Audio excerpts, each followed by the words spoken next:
Hello and welcome back to another week with worms. Today we're giving our first worm bin a little bit of a checkup, see how everybody's doing. Get that out of the way. All right.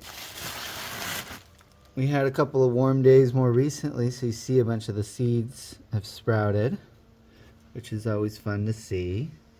And there's a whole bunch of fresh worm castings right up on the top, which is amazing. I'm gonna just put those over to the side because there's no worms in them, and we'll have them ready for next time. Actually, I'll just pull them out now that I got them. This is my dry zone over here, so there's very few worms, so it makes it easy to harvest a little bit without disturbing very many worms. And if I pull a few worms out here and there, I'm okay with that. But you can see as I dig down a little bit deeper, even here in the more completed, section, there's a bunch more worms. And the reason why is up near the top, I don't cover it with the covering, so it gets a little bit drier. And the worms don't like that, so they migrate out of there.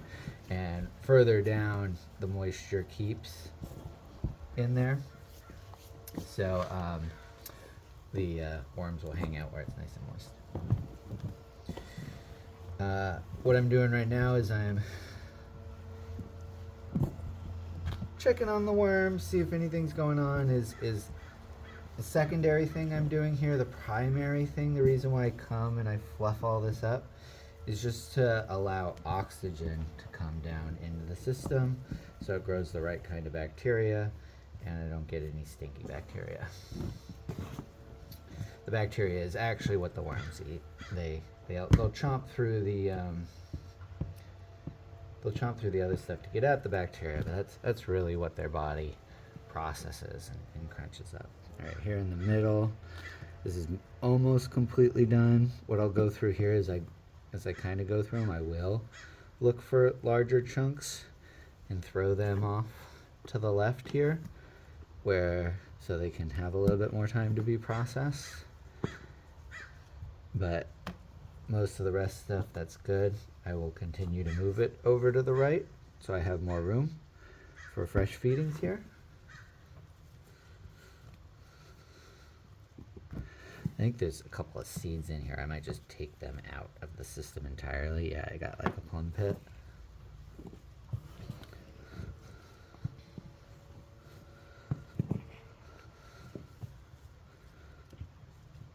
Okay, and now over here is kind of where we fed them like 4 weeks ago.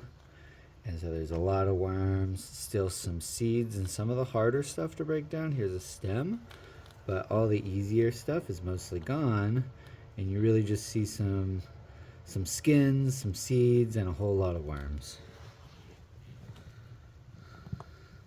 And so I'm just going to move this over a little bit so it has a little bit more time to break down. There was a big chunk of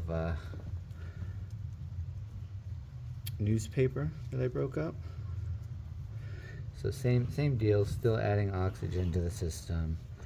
Just kind of checking on the progress of how well it's broken down. So far I haven't found anything that's easy to eat that the worms haven't eaten, which shows that, I didn't overfeed them last time, and potentially maybe I even underfed them a little bit.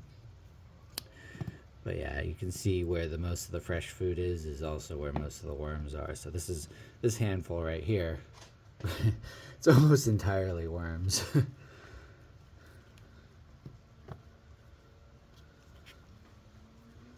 You got just a big old ball of them right there. See that? They look good. They feel weird too. I can feel them squirming around my fingers.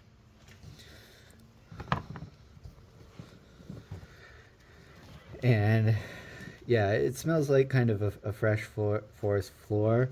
It's less damp than it has been, which is good because it's been a little bit too damp. I don't want it much more damp than this.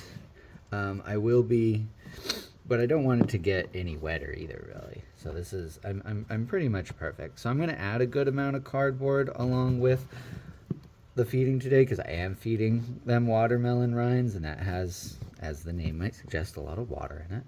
So I'll add some of the ground up cardboard to help counteract that. So I'll start with some cardboard here.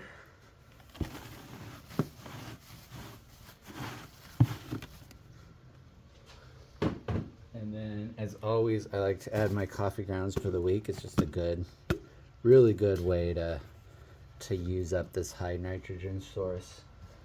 Even if I don't have a lot of kitchen scraps, the coffee grounds will keep my worms going for another week. So or 2 weeks. I feed them every 2 weeks. So it's just a good sort of, it's like it's their bread. It's like the core, just nutritional stuff just to keep them alive. It's not particularly good or what they prefer, but it's a good baseline nutrition. All right, to here we're gonna add all my kitchen scraps. Here we go. We got a little bit of cabbage. We got some banana peels. We got old potato, and a whole bunch of watermelon. This is actually more than I remember. So I'm going to add a little bit more of the bedding here. Add that on top. And then, because this is so much, and the reason why I'm adding more is there's just a lot here. And if it all sort of stacks on top of itself, the worms can't get to it, and it'll rot. It'll rot, and I don't want it to rot. I want the worms to get to it and to eat it. So that's why I'm kind of like mixing it all up together here, just to like ease of access.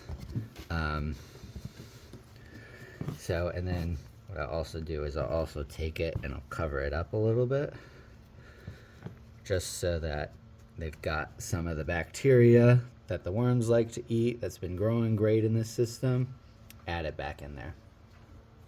Last thing I'm going to do is I'm going to add this back on just to lock in the moisture a little bit, keep them cozy now that it's getting a little bit chillier. And this also keeps down the pests a little bit. I will leave this side open just to dry out because I'll be coming out through the week harvesting this and adding it to the garden. But that's it. I'll be doing this in another 2 weeks. See you then.